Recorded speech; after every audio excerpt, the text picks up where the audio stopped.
Welcome to the Bear Cave. Welcome to Big Bear 77 Fights page. And welcome to some Hell in a Cell talk. Last night I did a reaction show. Giving my reaction as soon as the matches ended. A few things were pointed out to me via Twitter. So I actually decided to go and rewatch some of the matches. So I'm going to kind of give you a different reaction. The rating has changed. Stay tuned for that.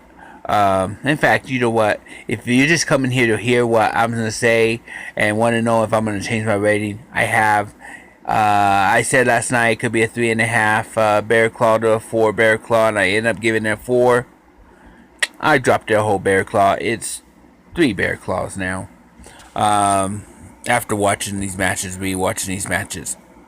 Sometimes you watch matches and you find out that your initial impression of those matches were wrong, and I'm man enough to admit that. Happy Harvest Halloween. I was gonna wear a costume, but yeah, I'm not. Anyways, moving on. As far as this goes, let's start off at the front. I did watch the 6-man tag match again. I still was excited about that. But as far as the other cruiserweight match, Brian Kendrick versus TJ Perkins, I was super excited last night during the match. After rewatching it, normally when I rewatch any cruiserweight match, I'm super excited the second, third, and fourth time. Not this time. No. I wasn't excited. It was as good as I thought it was. It was still a good match. Don't take away from anything that happened in the match. It just was as good as I thought it was initially. So, with that being said, staying the same as far as the Bayley match. The only reason the Bayley match was any entertainment was because Bayley was in it. The match was not that great. The women's, and I'm going to talk about the women's division at the end. So we'll cancel that and move forward. Another match I watched. I do want to re-talk about the Chris Jericho getting involved in the Kevin Owens Seth Rollins match.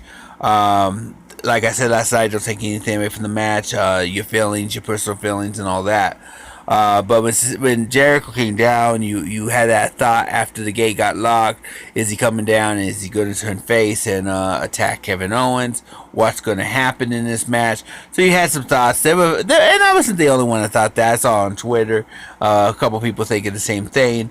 Then Jericho attacks Seth Rollins. They're running with the storyline that Owens can't win the title by himself. I kind of like it. I think it's a storyline you could build off of. But Jericho also stepping up.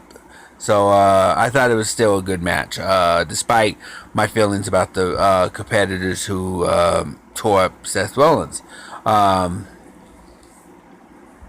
Let's see. I still think the match of the night was the United States Championship. I thought they stole the night. Great match. I still, you know what? Last night I think I gave them 4 Bear Claws. I may have given them 5. I don't know. But it is 5 Bear Claws out of 5. I could watch that match over and over again. I did watch it a second time and was just as excited the second time. I was like, wow, that was a great match. We do got the women's title now. The women's division. Like I said, Bayley and Dana Brooke, that was as great of a match. The only entertaining aspect of it was that Bayley was in it. I wasn't too excited about that match. The women have been stealing the show for weeks, and I've said that numerous times. And last night I said that was the second best match. The women's title match was the second best match. I'm kind of going to put the Cruiserweight Tag Team match there. And that was on the kickoff show, unfortunately. So that tells you how bad the show was. After I rewatched it. And I'm man enough to admit that I was wrong last night. But and the reason I really down on this women's match, and they made history, and it was great, and it was that bad. I'm not gonna say it was the worst match in the night. I'm not gonna say they tanked it. But there was a lot of hesitation after that. They got in the cage with the tables, the chairs, and that was pointed out to me on via Twitter. There was a lot of hesitation. It just didn't seem like they were into it. That they were hesitating putting through the table. They were hesitating with the chairs, which kind of threw the match off. And I didn't catch that at first, but after rewatching it and looking for that, I saw that frustrating. Maybe women shouldn't be in the Hell in a Cell, and I'm not taking away from what women can do in this company. It's just because I like the women's division. It just didn't look that great. I hope the women are okay after that match, because that can be a brutal match. I did enjoy the match somewhat, seeing it and how it started, but I didn't think it was as great. So like I said, for the show in general, 3 bear claws out of 5 now instead of the 4. So that's what that is. Well, we got Halloween edition of Monday Night Raw tonight. There will be a fallout. You know that. U.S. title. Is Rusev going to come down? Is there going to be a new challenger?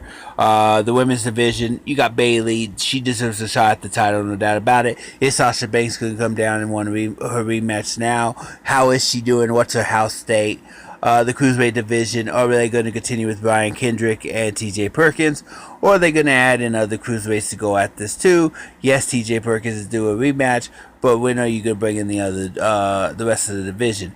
Universal title. Is Seth Rollins going to come down and win another match? Is Mick Foley going to grant it? Is Stephanie going to grant it? And will he stand alone? Or is my dream coming true? I don't know. We'll have to see. So there's been a lot of fallout. The tag team division, Sheamus and Cesaro won last night via disqualification, so they did not win the titles. They're going to most likely get a rematch. And then you have to also put in Gallows and Anderson. They're starting to put the tag team division on notice. When do they get their shot? So, a lot of fallout tonight. Let's see what goes on. Let's see where they go with this. Is Triple H going to return and make some announcements? Is what direction is Stephanie going to go in, and how many times is Mick Foley going to step on Stephanie's feet? So, anyways, if you're going out tonight trick-or-treating with your family, stay safe, have fun, get as much candy as you want, and keep those local dentists in business. Also, if you're looking for some safer opportunities, check into your community, see if they're doing anything. I know here in Kingman they're doing they do a car and treat thing downtown, which is a car show where kids go collect candy. Also, local churches are doing stuff. Our churches are going to have like horse carriage rides and games for the kids, and we're going to have a candy rain where people stand on the roof and they throw candy down to the kids, and it rains down on them, and kids love it. So I'm a part of that tonight. So have fun, stay safe, and as always, everything's in the link description below. Click those links, like, subscribe, comment if you want. If you like, whatever. Catch you guys later.